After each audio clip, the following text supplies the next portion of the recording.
My dear friends, there is a story I would like to share with you that's narrated by a woman who lived at the beginning of the 20th century.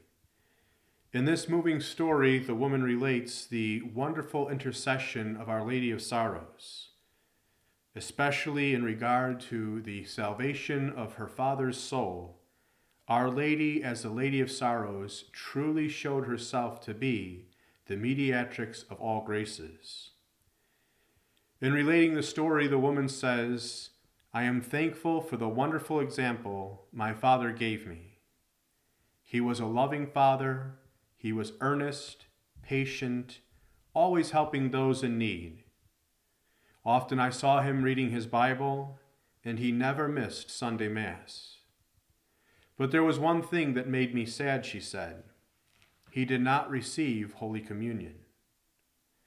I felt uncomfortable addressing this situation with him, and not knowing what to do or having any means of myself for resolving this serious difficulty, I resigned my father's soul to the care of Our Lady of Sorrows.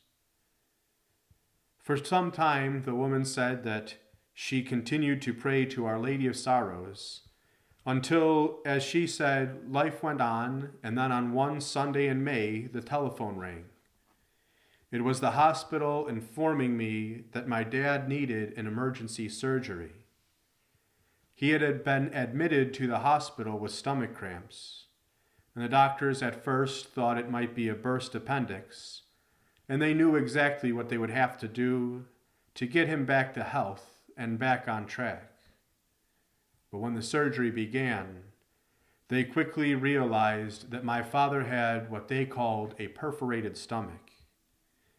This meant that many hours of surgery would be necessary, and there was a less likely chance of survival. After the surgery, my father was very weak. My siblings and I gathered in the hospital. His prognosis was not good. The doctors held out little hope. Seeing my dad in this condition was very sad and very hard to take. Somehow I knew that he would not make it.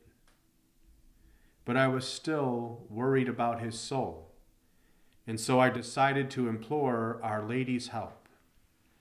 I went to a nearby church. I knelt down at the altar of Our Lady of Sorrows, and from the bottom of my heart, I prayed that Dad would not die without the sacraments.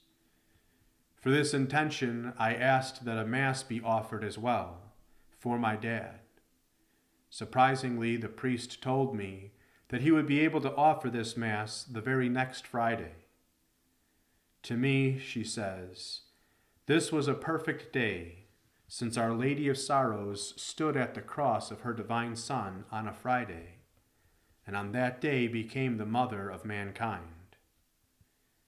Later on, I would find out that my brother had also asked for a Mass to be offered, and that his Mass too for our Father would be offered on that Friday, and in the same church as well. When we saw our dad on the Saturday after that, I knew that he would not make it through the weekend. My siblings and I gathered in the hall of the hospital. We were debating on whether we should call a priest.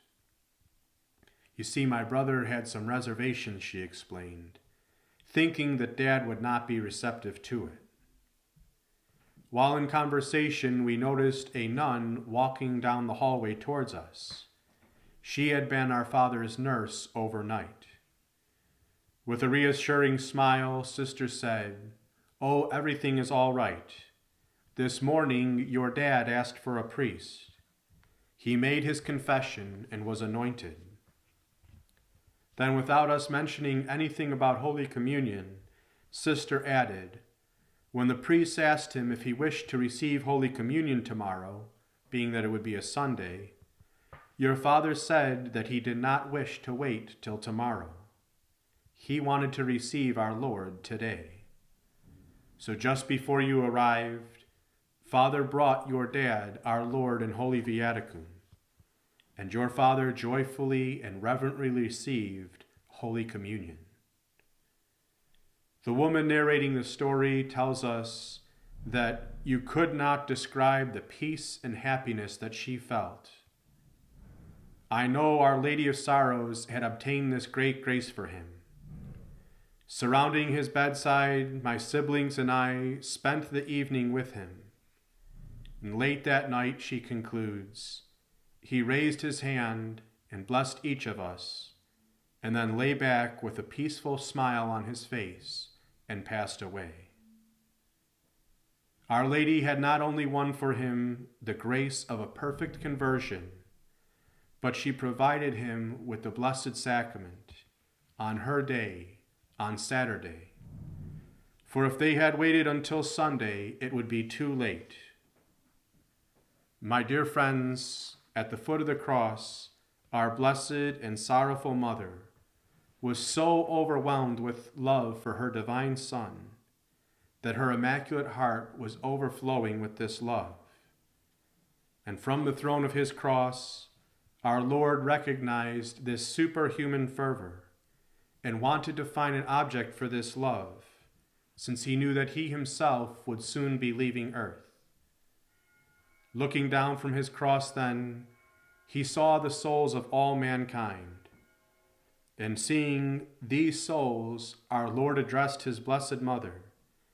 In a hoarse, almost faint whisper he said, "Woman, behold thy son."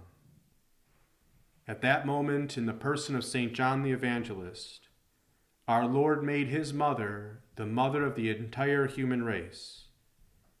How encouraging it must be for us then to know that our Blessed Mother is truly our mother, and that she won this grace by her great love.